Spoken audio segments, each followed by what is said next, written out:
नमस्कार, आप देख रहे हैं 4 PM। मैं हूं आपके साथ सिमरन।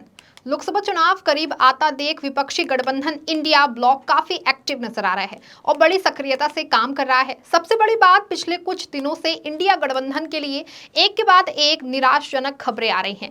लेकिन अब जब चुनाव दिन ब दिन करीब आता जा रहा है तो इंडिया गठबंधन में राहत की खबरें आना शुरू हो गई हैं।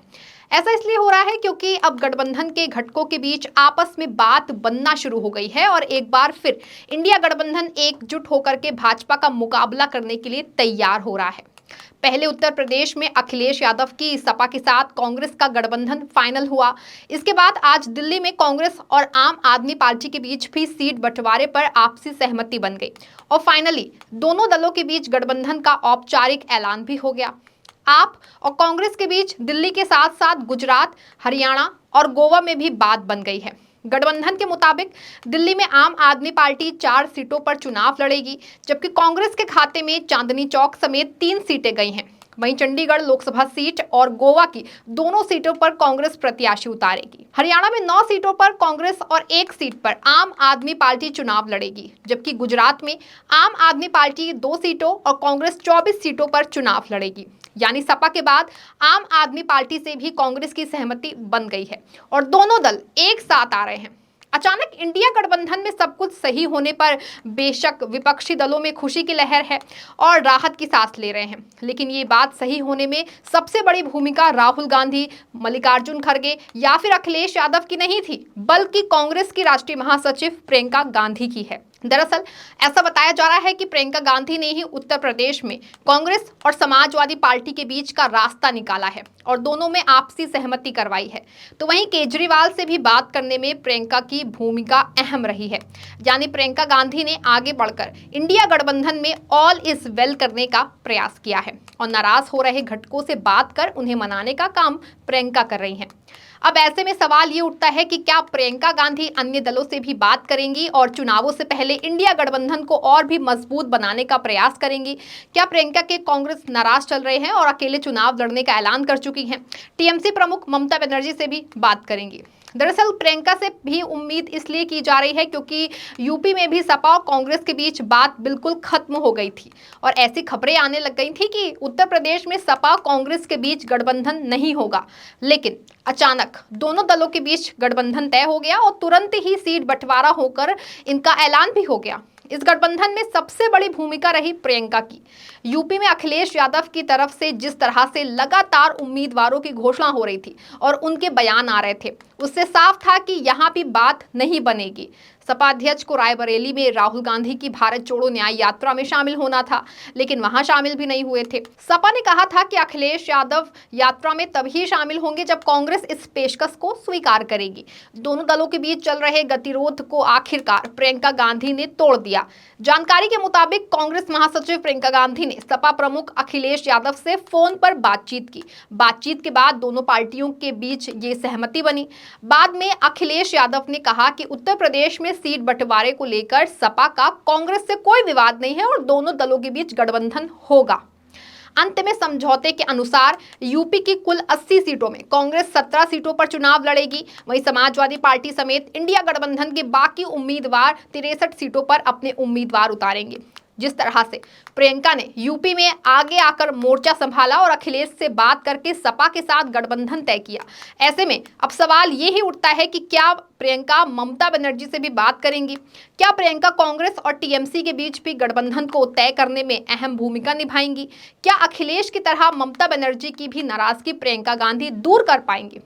पश्चिम बंगाल में ममता बनर्जी पहले ही अकेले चुनाव लड़ने की बात कह चुकी हैं। ऐसे में सवाल ये है कि क्या प्रियंका गांधी पश्चिम बंगाल में ममता बनर्जी से बातचीत कर सकती हैं? संभव है कि प्रियंका गांधी यदि इस मामले में मध्यस्थता करें तो निश्चित रूप से इंडिया गठबंधन के लिए राहें खुल सकती हैं। प्रियंका के राजनीतिक कौशल को देखते हुए इस बात से पूरी तरह से इनकार नहीं किया जा सकता कि वहीं पश्चिम बंगाल में ममता बनर्जी ने भले ही अकेले चुनाव लड़ने की घोषणा कर दी है, लेकिन बीजेपी को राज्य में कमजोर करने के लिए ममता कांग्रेस को पूरी तरह से खारिज नहीं कर सकती हैं। स्थानीय स्तर पर कांग्रेस और वाम दलों के बीच मतभेद के बावजूद ममता राष्ट्रीय स्तर पर बीजेपी के खिलाफ झंडा उठाने में अहम भूमिका में है। तो वहीं कांग्रेस की ओर से भी राहुल गांधी और पार्टी के अन्य नेता भी ममता बनर्जी पर हमला नहीं बोल रहे हैं। कांग्रेस लगातार ये कह रही है कि ममता बनर्जी इंडिया गठबंधन का हिस्सा है। आज एक बार फिर जयराम रमेश ने भी दोहराया और साथ ही कहा कि टीएमसी से बातचीत चल रही है। पश्चिम बंगाल में इंडिया ब्लॉक के भविष्य को लेकर कांग्रेस महासचिव जयराम रमेश ने कहा कि टीएमसी से बातचीत जारी है। ममता बनर्जी ने भी कहा है कि बीजेपी को हराना पहला मकसद है, तू मैं होती रहेगी। जयराम रमेश ने कहा कि कांग्रेस पार्टी ने ही ममता बनर्जी को पहली बार सांसद बनाया था। उनकी पार्टी का नाम भी देखिए, उसमें तृणमूल भी है और कांग्रेस भी है। कांग्रेस के दरवाजे टीएमसी के लिए सदैव खुले हैं। हम ममता बनर्जी का सम्मान करते हैं। कांग्रेस नेता ने कहा कि ये बार बार कहा जा रहा था कि कांग्रेस सोई हुई है और उसे गठबंधन में कोई दिलचस्पी नहीं है, लेकिन मैंने हमेशा कहा कि इसमें समय लगता है। बातचीत जारी है। टीएमसी के साथ हमारे दरवाजे हमेशा के लिए खुले थे।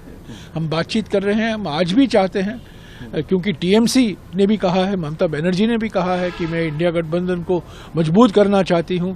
मुझे बीजेपी हराने का पहला सबसे महत्वपूर्ण मकसद, सर्वोपरि मकसद, एक ही मकसद बीजेपी को हराना है। वो भी कांग्रेस का ही रवैया है, कांग्रेस की रणनीति है, कांग्रेस का मकसद वही है। तो हम उम्मीद करते हैं कि तृणमूल कांग्रेस तू मैं तो होती रहती है हमारे दोनों पार्टियों के बीच में, पर हम ममता जी का बड़ा सम्मान करते हैं। और कांग्रेस पार्टी ने उनको पहली बार सांसद बनाया था। कांग्रेस पार्टी में आगे गई है। कुछ कारण वो हमारी पार्टी छोड़ गई, पर उनका पार्टी का नाम देखिए, तृणमूल कांग्रेस। तृणमूल भी है और कांग्रेस भी है। यानी साफ है कि कांग्रेस लगातार टीएमसी को लेकर नरम रवैया अपना रही है। ऐसे में अगर प्रियंका गांधी ने ममता से बात की तो संभव है कि वो ममता को मना सके और बंगाल में भी इंडिया गठबंधन मजबूती से खड़ा हो सके। दरअसल प्रियंका गांधी को लोगों के मनाने में काफी माहिर माना जाता है। उनका राजनीतिक कौशल ऐसा है कि वो नाराज नेताओं को मना लेती हैं। जब सचिन पायलट कांग्रेस से नाराज हुए थे और बगावत पर उतर आए थे, उस समय भी प्रियंका गांधी ही थी जिन्होंने सचिन पायलट को भरोसा दिलाकर मनाया था। तो वहीं प्रियंका गांधी ने कई राज्यों में भी अपना राजनीतिक कौशल दिखाया है। हिमाचल प्रदेश से लेकर के कर्नाटक विधानसभा चुनाव में जिस तरह से प्रियंका गांधी ने पर्दे के पीछे से काम किया, उनका नतीजा सबके सामने है। पार्टी को हिमाचल प्रदेश में सत्ता में लाने में प्रियंका गांधी ने काफी अहम भूमिका निभाई थी। प्रियंका ने जिस तरह से हिमाचल में लगातार जनसभाएं की, उनका नतीजा चुनाव परिणाम में साफ तौर दिख रहा था। प्रियंका की हिमाचल प्रदेश में अहमियत को इस बात से समझा जा सकता है कि जब राज्य की एकमात्र सीट से उम्मीदवार को लेकर चर्चा चल रही थी तो उसमें प्रियंका गांधी का नाम भी प्रमुखता से लिया जा रहा था। यानी साफ है कि प्रियंका गांधी के पास अपनी एक रणनीति है और उनका राजनीतिक कौशल भी काफी अच्छा है। वहीं प्रियंका गांधी भाजपा पर भी काफी आक्रामक रूप अपनाए रहती हैं। प्रियंका अक्सर पीएम मोदी को उन्हीं की शैली में जवाब देती है और उन पर पलटवार करती देखी जाती हैं। किसान आंदोलन, महंगाई, बेरोजगारी से लेकर अन्य मुद्दों पर प्रियंका गांधी लगातार भाजपा सरकार को घेरती रही हैं। प्रियंका गांधी पीएम मोदी की तरफ से चुनावों में 5000 अरब डॉलर की अर्थव्यवस्था, सालाना 2 करोड़ रोजगार और मोदी की गारंटी जैसी बातों को सिर्फ जुमला बताने से भी नहीं चूकती हैं। इससे पहले प्रियंका ने किसानों के आंदोलन पर सरकार को खरी खरी सुनाई थी। प्रियंका ने ट्वीट में कहा था कि किसानों के रास्ते में कील काटे बिछाना अमृतकाल है या अन्याय काल। इसी असंवेदनशील एवं किसान विरोधी रवैये ने 750 किसानों की जान ली थी। किसानों के खिलाफ काम करना, फिर उनको आवाज भी न उठाने देना, कैसी सरकार का लक्षण है। प्रियंका का कहना था कि किसानों से किया वादा पूरा नहीं किया, ना एमएसपी का कानून बनाया, ना किसानों की आय दोगुनी हुई। फिर किसान देश की सरकार के पास नहीं जाएंगे तो कहां जाएंगे।